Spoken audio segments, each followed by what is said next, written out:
चले भाई, कैसे हैं आप लोग। हम लोग स्टार्ट करते हैं। हमारा आज पहला वीडियो है ना, डे 1 है। हम लोग अपनी 40 डेज रिवीजन स्ट्रेटेजी स्टार्ट करने वाले हैं, जिसमें हम लोग ये बात करेंगे कि कैसे हम 40 दिन में पूरी मैथ्स को सीए फाउंडेशन के लिए कैसे रिवाइज कर सकते हैं। तो मेरे साथ अगर तुम बने रहोगे ना, तो पूरा 40 दिन में तुमको फॉर सॉलिड, मतलब मैं खुद बोल रहा हूँ, मैं गारंटी लेके बोल रहा हूँ, अगर तुम ये सब देखते रहोगे ना, साथ साथ फॉलो करते रहोगे, तो 60 मिनिमम 60 नंबर, 60 to 70 नंबर का मैं सही करवा दूंगा। और आप जानते हो 60 to 70 अगर तुमने स्कोर कर लिया है ना, तो ये बहुत अच्छा। थोड़ी मेहनत तुम और कर लोगे ना, तो 80 तक आराम से जा सकते हो, अगर अगर अभी तक तुमने किताबें नहीं खोली हैं तो। ठीक, तो इसी बात को, इसी स्ट्रेटेजी को फॉलो करते हुए हम लोग पूरा मॉड्यूल रिवाइज करेंगे और साथ साथ क्वेश्चंस करेंगे। ठीक है, तो बिना टाइम वेस्ट किए, बिना बकवास किए हुए, है ना, जल्दी से स्टार्ट करते हैं हमारा डे 1, है ना, जिसमें हम लोग बात करने वाले हैं। सबसे पहला टॉपिक वो है रेशियो। सबसे पहला टॉपिक वो है रेशियो। तो जल्दी से कॉपी पेन निकाल ले, है ना, और हेडिंग डाल ले, रेशियो क्या है ना। तो हम अगर बात करें रेशियो क्या है ना, तो रेशियो कुछ नहीं है, ये सिंपली एक तरह का कंपैरिजन है। ये सिंपली एक तरह का कंपैरिजन है ऑफ सेम काइंड की क्वांटिटीज का, ऑफ सेम काइंड क्वांटिटीज। मैंने क्या बोला, रेशियो क्या है। अगर कोई पूछे रेशियो क्या है, तो रेशियो कुछ भी नहीं है, it is simply the comparison of two same kind quantities, of two और मोर सेम काइंड क्वांटिटीज। मैंने क्या बोला, रेशियो क्या है, ratio is simply a comparison of two और मोर सेम काइंड क्वांटिटीज। यहां पे सेम काइंड क्वांटिटी सबसे बड़ा कीवर्ड है, कि सेम काइंड क्वांटिटीज ही होनी चाहिए अगर तुम रेशियोज को अगर तुम आप रेशियो निकाल रहे हो तो। ठीक, रेशियो को हम लोग डिनोट करते हैं ए रेशियो बी से, जिसमें ये जो पहला वाला हिस्सा होता है, इसको हम लोग दिखाते हैं एंटीसीडेंट, मतलब इसको हम लोग कहते हैं एंटीसीडेंट। ठीक, और जो दूसरा वाला हिस्सा होता है, इसको कहते हैं कॉन्सिक्वेंट। इसको क्या कहते हैं, कॉन्सिक्वेंट। मैंने अभी तक तुमसे कितनी बात करी, मैं तुमसे 2 बात करी। रेशियो क्या होता है, रेशियो होता है कंपैरिजन ऑफ टू और मोर सेम काइंड क्वांटिटीज। ठीक, दूसरी बात मैंने तुमसे क्या करी, कि ये जो रेशियो है, ठीक, इसको ए रेशियो बी से अगर मैं डिनोट कर रहा हूं, तो इसमें ए जो होगा, जो पहला वाला पार्ट होता है, उसको एंटीसीडेंट कहते हैं, और दूसरा वाला पार्ट कॉन्सिक्वेंट कहते हैं। ठीक, अब मैंने एक बात बोली, मैंने एक नोट बोला कि नोट बना के लिख लो कि रेशियो जब भी कर रहे हो सॉल्व, तो रेशियो करते टाइम ये देखना कि वो क्वांटिटी सेम काइंड की होनी चाहिए। अब सेम काइंड से मेरा यहाँ पे ये मतलब है कि अगर एक चीज केजीज में दे रखी है, तो दूसरी चीज भी केजीज में ही होनी चाहिए। चीज भी किसमें होनी चाहिए, केजीज में ही होनी चाहिए। ठीक, जैसे मान लो 2 लोग हैं, एक है रौनक और एक है रानी। एक है रौनक और एक है उसकी रानी, है ना, रौनक की रानी। ठीक, रौनक का वेट दे रखा है 20 केजीज और उसकी रानी का वेट है 10 केजीज। तो अब रौनक से रानी को कंपेयर किया जा सकता है। क्यों कंपेयर किया जा सकता है, क्योंकि रौनक और रानी दोनों केजीज में है, दोनों के वेट केजीज में ही दे रखे हैं, इसीलिए दोनों लोग कैसे हैं, कंपेरेबल है। दोनों लोग कैसे हैं, दोनों लोग कंपेरेबल है। ठीक, तो कभी भी 2 लोग को कंपेयर करने के लिए, 2 लोग का रेशियो निकालने के लिए, हमेशा वो दोनों सेम काइंड सेम नेचर के होने चाहिए। सबसे पहली बात है ना, सबसे पहला नोट। ठीक, अब इस पे क्वेश्चन बहुत ज्यादा आता है, तो मैं तुमको एक क्वेश्चन लिख के दिखाता हूं, आप बताना आंसर क्या आएगा। पहले आप क्वेश्चन क्या है, सपोज कर लो क्वेश्चन लिखा है, Ramesh earns ₹50 in 5 hours and Suresh earns ₹20 in 4 hours. Then find the ratio of their earnings. मैंने क्या बोला, then find the ratio of their earnings. उनके अर्निंग्स का रेशियो तुमको निकालना है। तो अब तुम यहां पे देखो, तुमने यहां पे देखा कि रमेश 50 रुपए कमा रहा है और सुरेश 20 रुपए कमा रहा है। रमेश 50 रुपए कमा रहा है और सुरेश 20 रुपए कमा रहा है। तुमने बहुत लोग गए एग्जाम पेपर में और उन्होंने बोला 50:20 सर, 0 0 कट गया, 5:2 इसका आंसर आ जाएगा, इसका रेशियो 5:2 आ जाएगा आंसर। बहुत लोग बोलेंगे सर, और ये ऑप्शन भी दिया होगा एग्जाम में, आईसीएआई आंसर भी दे देगा, एक ऑप्शन भी दे देगा, टिक कराओगे एग्जाम में लगेगा बिल्कुल सही, यहाँ मेरे 1 नंबर पक्के, एक एमसीक्यू एकदम सही। पर मैं आऊंगा, मैं आईसीआई कॉपी चेक करूंगा, काट दूंगा उठा के। क्यों काट दूंगा सर? अब तुमने एक बात नहीं नोट करी, तुमने ये देखा कि रमेश जो है वो 50 रुपए कमाता है 5 घंटे काम करके, और सुरेश 20 रुपए कमाता है 4 घंटे काम करके। क्या दोनों सेम घंटे काम करते हैं? क्या दोनों सेम घंटे काम कर रहे हैं? है ना, दोनों सेम घंटे तो नहीं काम कर रहे हैं। रमेश भाई 5 घंटे काम करने जाता है ना, और सुरेश 4 ही घंटे में 4 घंटे काम करता है ना। तो क्या दोनों सेम घंटे काम कर रहे हैं? सेम घंटे अगर काम कर रहे हो तो दोनों कंपेरेबल थे, लेकिन सेम घंटे काम ही नहीं कर रहे हैं तो कैसे कंपेरेबल होंगे? जब सेम घंटे काम नहीं कर रहे हैं तो कंपेरेबल नहीं है। तो दोनों को सबसे पहले 1 घंटे में लेके आएंगे, दोनों को सेम यूनिट में लेके आएंगे। तो 1 घंटे में रमेश और 1 घंटे में सुरेश। ठीक, 1 घंटे में रमेश कमाता है 50/5, है ना, 50 रुपए 5 घंटे में कमाता है, तो 1 घंटे में कितना कमाए? 50/5 यानी 10 रुपए, यानी 10 रुपए। और सुरेश 40 रुपए कमाता है 4 घंटे में, तो 1 घंटे में कितना कमाता होगा? सॉरी, 20 रुपए कमाता था तो 1 घंटे में कितना कमाता होगा? 4×5=20 होता है, तो 5 रुपए कमाता होगा, है ना, 5 रुपए कमाता है। अब इनका रेशियो निकालते हैं, दोनों 1 घंटे में आ गए, तो अब इनका रेशियो निकालेंगे तो रेशियो आ जाएगा 10:5। काट लो, 5×1=5, 5×2=10, मेरा रेशियो आ गया 2:1। ये सही आंसर है, ये सही ऑप्शन है, ये सही ऑप्शन है। ठीक, तो जल्दी से इतनी बात नोट कर ले। इतनी बात क्या याद रखनी है आपको? रेशियो में, रेशियो क्या है? कंपैरिजन है दो सेम काइंड की क्वांटिटीज का। ये सेम काइंड की क्वांटिटीज कैसी होनी चाहिए? सेम यूनिट्स में होनी चाहिए। और यूनिट्स के साथ साथ ये देखना है क्या दोनों सेम, मतलब सेम नेचर भी शो कर रहे हैं। सेम नेचर मतलब दोनों सेम घंटे काम कर रहे हैं क्या? घंटों वाला क्वेश्चन, ये वाला क्वेश्चन मतलब इंपॉर्टेंट वैरायटी में है, मतलब ये ऐसे क्वेश्चन ही देता है तुमको। मतलब तुमने सबने तो सेम काइंड याद कर लिया, सारे टीचर्स यही पढ़ा रहे हैं कि same kind, same kind, same kind. ठीक, दूसरी बात क्या याद रखनी? नेचर, दोनों एक ही जैसी बातें कर रहे हैं क्या?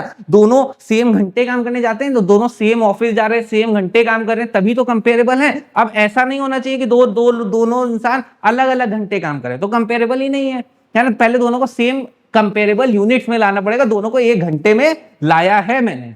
ठीक, इतनी बात में कोई दिक्कत? इतनी बात में कोई दिक्कत? ठीक, रेशियोज में इतना बात में आपको कोई दिक्कत? बेसिक रेशियोज में आपको उम्मीद करता हूं कोई दिक्कत नहीं होगी। ठीक, अगर अभी भी थोड़ी दिक्कत लग रही है तो एक बार जाओ वीडियो रिवाइंड करो और एक बार मारो, मतलब वापस से रिवाइंड करके देखो, है ना। अब बात करते कितने तरीके के रेशियोज होते हैं, है ना। टाइप्स पे बहुत सारे एमसीक्यूज आते हैं, बहुत, है ना, मतलब बहुत तो नहीं आते। रेशियो का एक से दो क्वेश्चन आएंगे रेशियोज के एग्जाम में, लेकिन तुम्हारा इस टाइप की वैरायटी पे आने क्वेश्चन चांसेस बहुत ज्यादा है, टाइप्स ऑफ रेशियोज पे। ठीक, सबसे पहला टाइप आता है ग्रेटर रेशियो। सबसे पहला टाइप आता है ग्रेटर रेशियो, है ना। सबसे पहला टाइप आता है ग्रेटर रेशियो। ग्रेटर रेशियो क्या होता है? मान लो, है ना, हाँ कलर लेते हैं ब्लैक, है ना। मान लो तुमको एक रेशियो दे रखा है A:B। इस A:B में तुम ये देख पा रहे हो कि जो तुम्हारा एंटीसीडेंट, ये जो A है, अगर B से बड़ा होगा तो उस तरह के रेशियो को हम लोग ग्रेटर रेशियो कहेंगे। उस तरह के रेशियो को हम लोग ग्रेटर रेशियो कहेंगे। क्या मैंने बोला? मैंने बोला अगर रेशियो दे रखा है 5:3, तो तुम देखो आगे वाला यानी एंटीसीडेंट बड़ा है कॉन्सिक्वेंट से, यानी 5 जो है वो ग्रेटर है 3 से, तो तुम क्या बोलोगे? एक ऐसा रेशियो होगा, ग्रेटर रेशियो होगा। ग्रेटर रेशियो यानी ऐसा रेशियो जिसमें एंटीसीडेंट बड़ा हो, किससे? कॉन्सिक्वेंट से। ठीक ठीक, इसके बाद अगला रेशियो आता है, उसको कहते हैं लेसर रेशियो। लेसर रेशियो, अब लेसर रेशियो तो तुम समझ ही गए होगे। ऐसा रेशियो, ऐसा ये रेशियो भी जिसमें ए छोटा होगा बी से, उस तरह के रेशियो को लेसर रेशियो कहते हैं। जैसे 3:5, 3:5, यहाँ पे 3 छोटा है 5 से, तो ये कैसा हो गया? लेसर रेशियो हो गया। ठीक ठीक, अब है ना, इसके बाद थर्ड रेशियो आता है, उसको कहते हैं डुप्लीकेट रेशियो।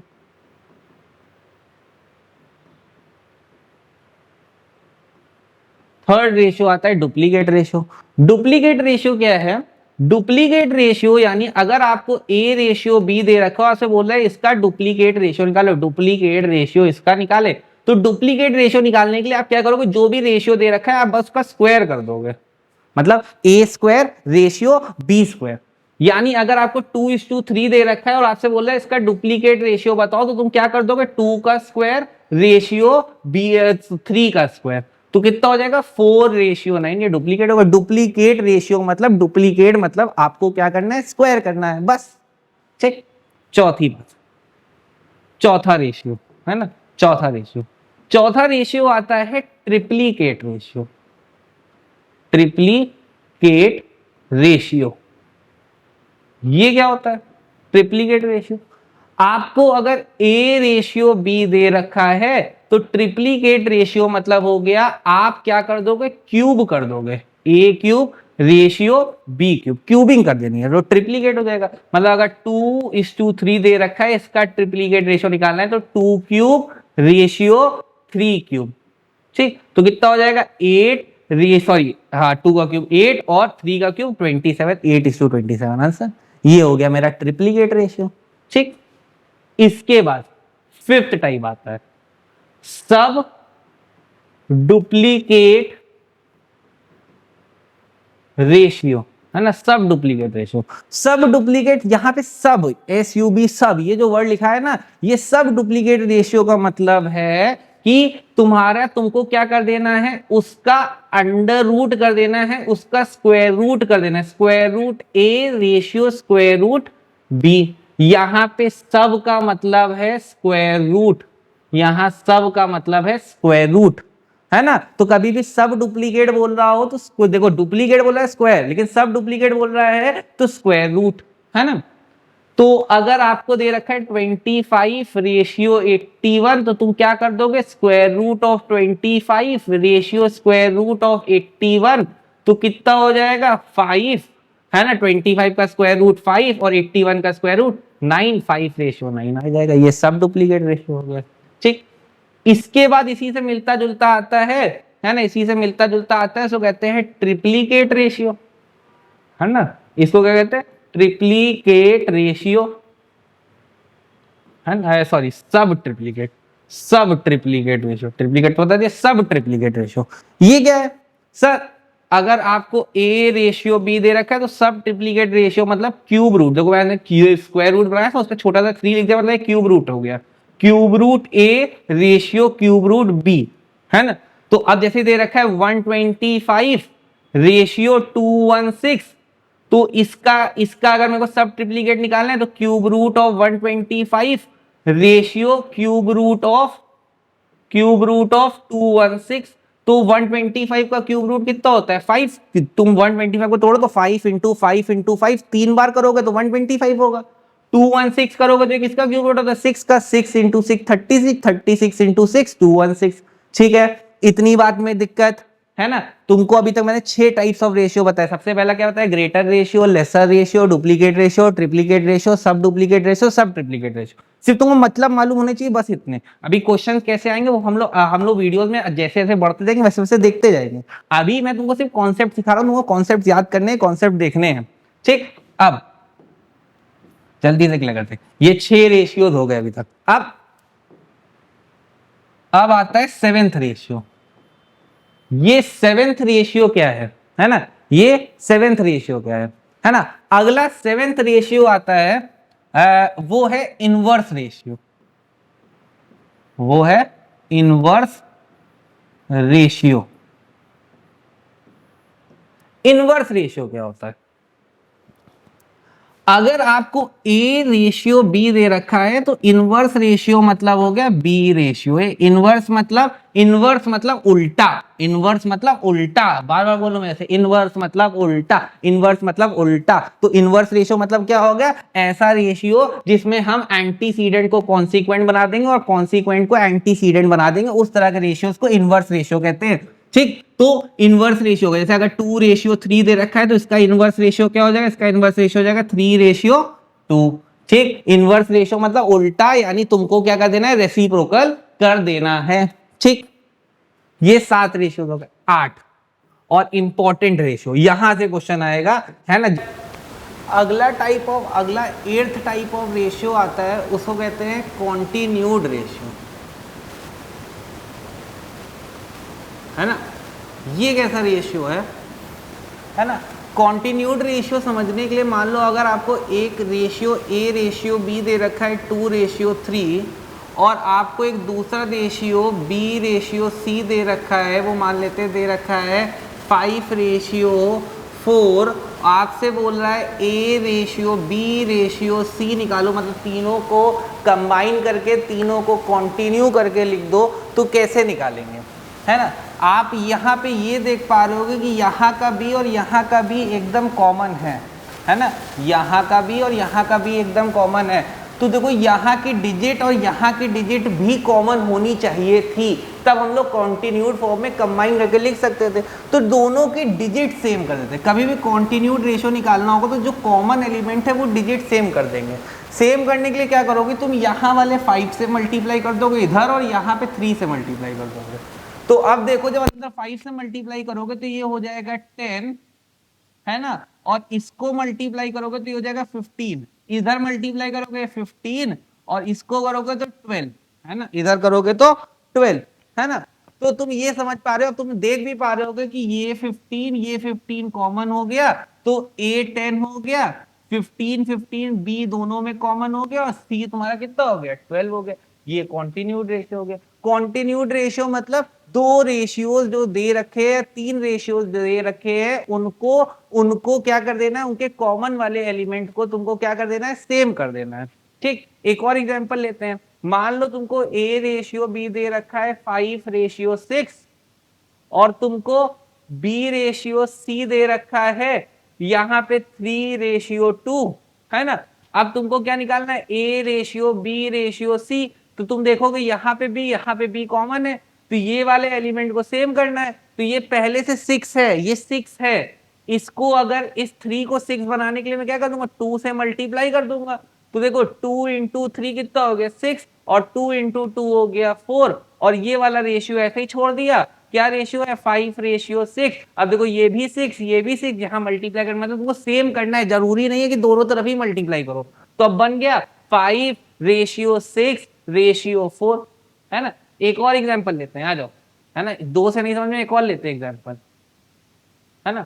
क्या कहता है ये एग्जांपल, हाँ क्या कहता है ये एग्जांपल, हाँ देखते हैं, आओ, हाँ आओ, पेन का कलर बदलते हैं। हाँ देखो A रेशियो B दे रखा है 2:4, है ना, या 2:5। B रेशियो D दे रखा है तुमको 7:6। ठीक, तुमको A ratio B ratio D निकालना है ना। तो क्या करेंगे, यहां पे मल्टीप्लाई कर देंगे 7 से, यहां मल्टीप्लाई कर देंगे 5 से। तो 7 2 दा कितना हो गया 14 और 7 5 दा 35, 7 5 दा 35। यहां करेंगे 5 7 दा 35 और 5 6 दा 30। तो अब देखो कॉमन हो गया A 14, कॉमन B था वो सेम हो गया, और 30, है ना, सेम हो गया, रेशियो आ गया कॉन्टिन्यूड रेशियो। उम्मीद करता हूं रेशियो समझ में आया होगा, कॉन्टिन्यूड रेशियो समझ में आया होगा। ठीक है, ये तुम्हारे पास 8 तरह के रेशियोज हो गए। ठीक, अब 9th रेशियो आता है, उसको कहते हैं कंपाउंड रेशियो, उसको कहते हैं कंपाउंड रेशियो। ठीक, ये कैसा रेशियो है, मान लो तुमको A रेशियो B दे रखा है और तुमको एक दूसरा रेशियो C रेशियो D दे रखा है। कंपाउंड मतलब दो रेशियोज का मल्टीप्लीकेशन। तो तुम क्या करोगे, A इंटू C कर दोगे और B इंटू D कर दोगे, कंपाउंड रेशियो निकला है, मतलब AC ratio BD। Compound ratio मतलब दो रेशियोज का मल्टीप्लीकेशन। तो मल्टीप्लीकेशन कैसे करते हैं, आगे वाला एलिमेंट आगे वाले से मल्टीप्लाई, पीछे वाला एलिमेंट पीछे वाले से मल्टीप्लाई। अगर मैं थोड़ी टेक्निकल लैंग्वेज में बोलूं, एंटीसीडेंट का मल्टीप्लीकेशन एंटीसीडेंट से, कॉन्सिक्वेंट का मल्टीप्लीकेशन कॉन्सिक्वेंट से। ठीक, जैसे अगर आपको रेशियो दे रखा है 2:3 और एक रेशियो दे रखा है 4:9, तुम क्या कर दोगे, 2 इंटू 4 कर दोगे, डिवाइडेड बाय 3 इंटू 9 कर दोगे। तो 2 4 8, 3 9 27, 8:27 आंसर, 8:27 आंसर। ये हो गया कंपाउंड रेशियो, ये हो गया कंपाउंड रेशियो, है ना। इतनी बातों में हम लोग ने ये सीखा कि रेशियो क्या है, रेशियो के टाइप्स क्या है, रेशियो के क्वेश्चन कैसे सॉल्व करने, अगर आपको इतनी थ्योरी आती है तो